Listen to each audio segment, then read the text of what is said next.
So it's been a while since I've been this excited to unbox a new phone.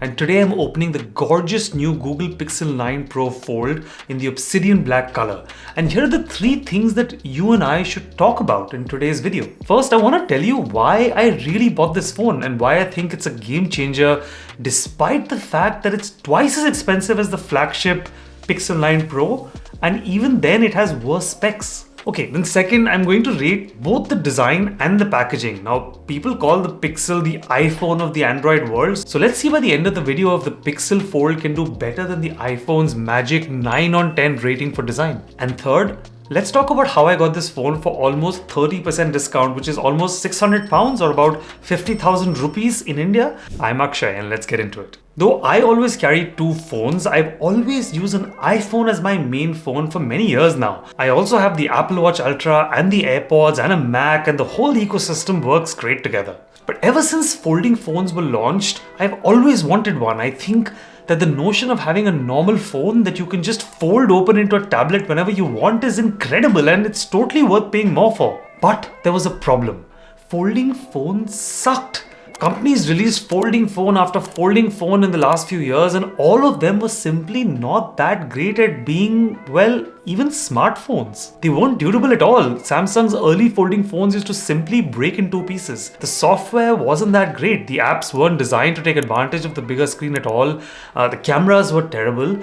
No one knew what the right size and shape should be. Samsung's folds were too thin, and they still kind of are, and Pixel's first phone was too wide. And as if that wasn't enough, with all these problems, they were still priced more than the flagship phones by all these companies. But in the last year, that's changed, and while Samsung, OnePlus and many others have made pretty good folding phones, as per most reviews, one phone leads the pack, and that's the Google Pixel 9 Pro Fold. So I finally made the plunge, and here it is. Now, even though I managed to get a great deal on this phone, like I said, it is almost 600 pounds or more than 50,000 rupees off, and I'll talk more about how I got that later in this video, it's still a lot of money. And even though I've heard that this thing is amazing, I still have my reservations about things like the battery life, the processor, and the camera, especially for a power user like me.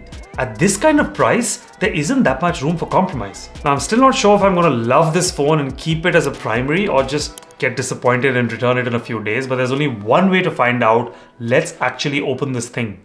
Okay, so this is the packaging. It's pretty neat and small for a phone this large. In fact, when the delivery guy gave it to me in a much bigger box, it was so light that I thought he got the wrong one. They do seem to have a new design to unpack here though. You just take off these 2 tabs and then we can probably slide this phone out. Just for guessing what this is. Look at that. Now in the box you get basically your standard charging cable with USB-C on both ends, and you get your standard booklet. I'm guessing there'll be a SIM ejector tool, there you go. And you have the typical support booklet that no one reads. Just look at that, it already looks incredibly thin and light, oh my god. At the back it just has a bit of Synology to tell you what's where. That's probably where the power button is, the volume rocker, charging, that. Bottom you have your USB-C port, there's a microphone there, there's a speaker, another microphone, maybe a noise cancelling one, and where the SIM slot is. This side is just the antenna lines. On the other side you've got your volume rocker and the power button. This is where they have the fingerprint sensor, and then on the top you've got an antenna and another speaker and another microphone on top. I haven't unfolded this thing or folded it back rather yet, but the camera bump doesn't look too bad. It actually looks kind of okay. Compared to the Pixel 9 Pro, it's actually slightly smaller. At the back, we've got the famous G sign, the front screen, and the camera bump. Let's try and flip it close for the first time.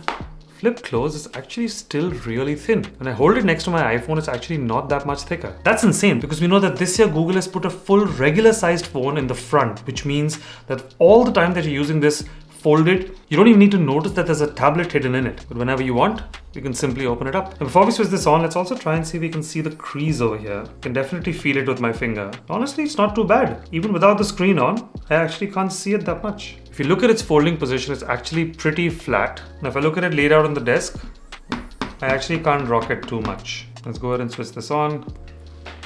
So whilst I'm going to test this in detail and come out with a proper detailed review in a couple of weeks, what do I really think of this design? I think that this is super slim, super refined, and honestly hard to believe that it's actually a folding phone. When closed, I have a full-sized phone to use, and as soon as I want, I can open it up into a tablet. The hinge sits really well, there's no gap in the fold, and the crease is visible if you want it to be, but as we know with most folding phones, you can't see it once you're immersed in the content. On the other hand, we can't say it's perfect. The front design is still lopsided, with more on the side of the hinge, which I'm sure they'll refine in future generations. And the camera bump at the back isn't perfect, but I'm already kind of getting used to it. I must say that the Pixel does look more and more like the iPhone every year, which isn't a bad thing. I think everyone would admit the iPhone is a great looking device, regardless of whether you're an Android fan or an iPhone fan. And finally, a couple of tips on how I got a discount on this device. Both Samsung and Google, most phone makers, including Google, are currently running a great discount on all the devices, including the Pixel 9 Pro Fold. It retails for $1899, but it's currently selling for around £1,500, which is already $300 off. And if you trade in your old phone, it gives you an additional £150 in value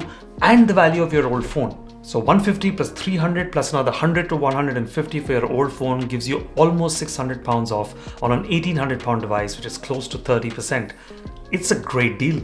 But the phone is still pretty expensive. At £1,200, it still sits above the flagship Pixel 9 Pro Fold. And the real question is it worth it? Well, I'm going to test it in detail and come back with a review in a week or two. So stay tuned and see you there.